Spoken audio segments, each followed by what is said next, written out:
Okay, this post is about twin sets.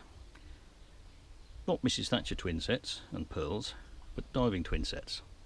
Specifically, independent twins, or independent doubles if you're in America. That basically means the cylinders, as you can see here, are not manifolded together.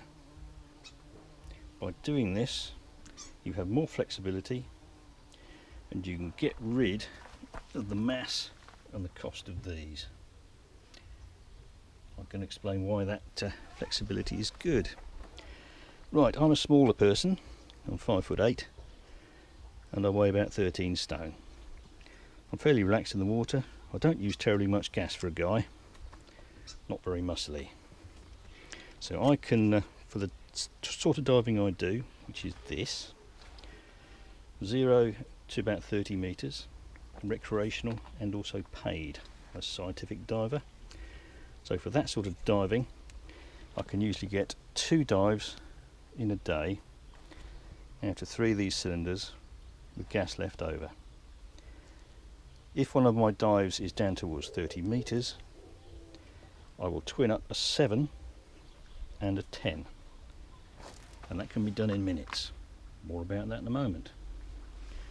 So, the advantages of a twin set over, say, a 12 and a pony, which is what I used to dive, is that the centre of mass of a pair of cylinders is closer to your body than a larger single cylinder. So 2 7s is 14 litres of gas.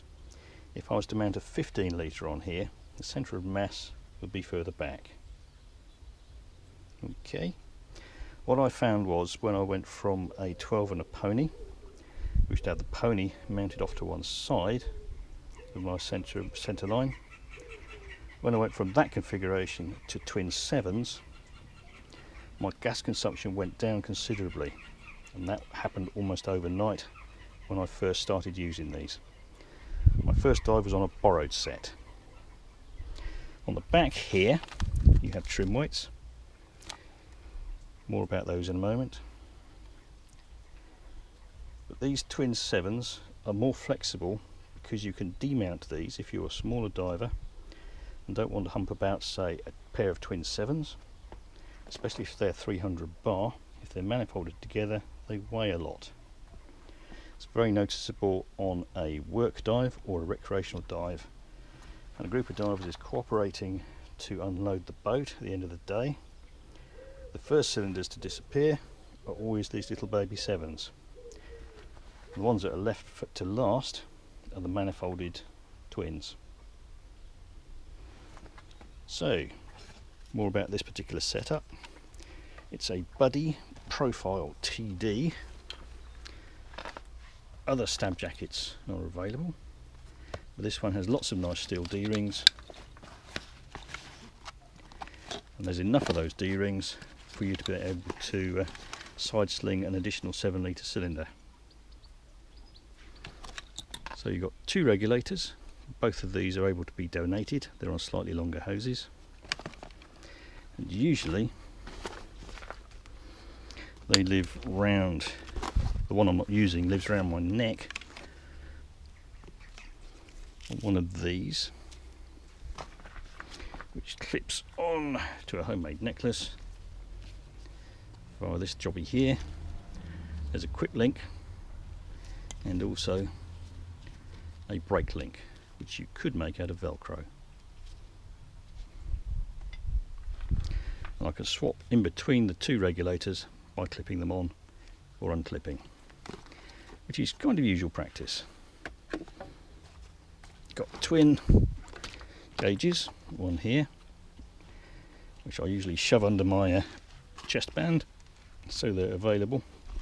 Notice they're marked, and I can also depend on the dark or the semi-dark. I can trace that back towards the right hand cylinder to know it's the right hand gauge, and ditto for the left hand gauge. Same with the regulators and their hoses. So the one off the left hand side is a left hand feed, one off the right post is a right hand feed.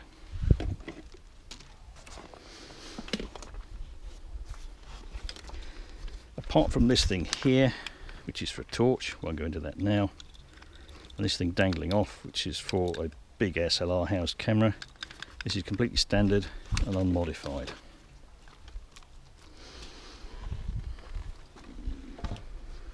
Okay, right, so I said before I was going to come back to 10 litre cylinders. I've got the capability to quickly and easily mount a 7 along with a 10, which gives me 17 litres of gas, which, unless you're trying something extreme or extremely deep, which I tend not to do, should be plenty of gas for most dives, certainly in the range in which I'm diving. If you can imagine this jobby mounted, say, on here on the right, I could also mount it on the left. It depends what I want to be doing. It's going to look pretty horrible. So this is shorter, it's fatter, and you think it's going to be unbalanced.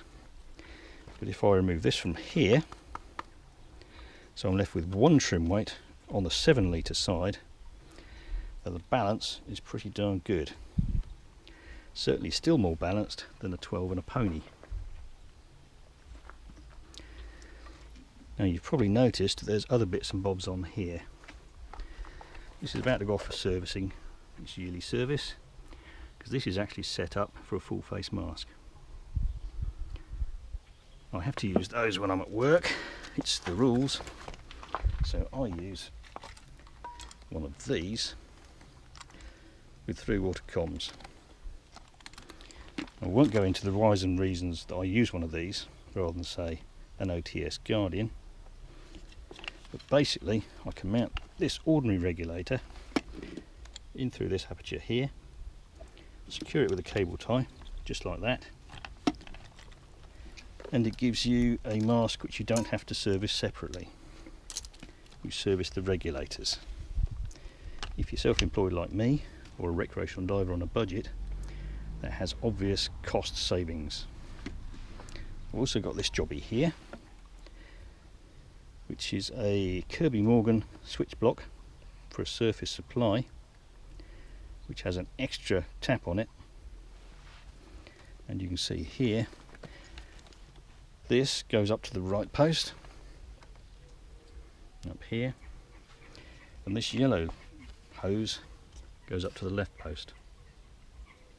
Left post has its blow off arrangements via your second mouthpiece, your absolute last ditch bailout mouthpiece, or your donating mouthpiece, and this one here has a pressure relief valve, because that obviously feeds into here, so it needs a pressure relief valve.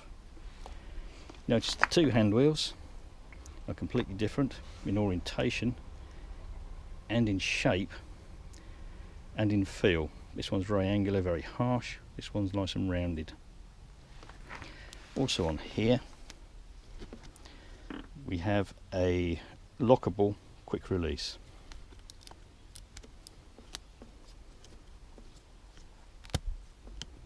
Comes off like that. That's the problems of working with one-handed, and it's lockable, so that has to be turned around so it doesn't unlock. There's also a non-return valve in there. That is a omni-swivel, and that supplies your regulator, which when it's attached to the full face mask, you can remove the thing quickly and easily, because often when you're diving at work you're on a boat and employees quite often aren't very careful with your kit. That comes off there, that's attached with a Snoopy loop on the back, so it comes out and it sits exactly as if it was a standard regulator for use with a half mask. Of course, on a full face mask dive, that stays on your mask in your face, so you don't need to swap over. You can then use these taps for alternating between cylinders and managing your gas supply. And I use these instead of, say, an ocean reef or an omni swivel because these are fail safe. If you crack both of those open, you've got access to the whole of the gas in your back supply, both cylinders. If you use an ocean reef, which has issues with safety associated with it, or an omni swivel, which is a much better, in my view, piece of engineering, you can't have access to both at the same time. So that's a fail-safe. So that's about it really. I hope you find this information of interest, and I hope you will take it into consideration when making your decision about what setup to use. And I hope you will get training. It's not my intention at all to train you with this video, but to give you information that you can take into account after you've had training or during your training, to make the best decision for you and the style of diving that you do and you want to do.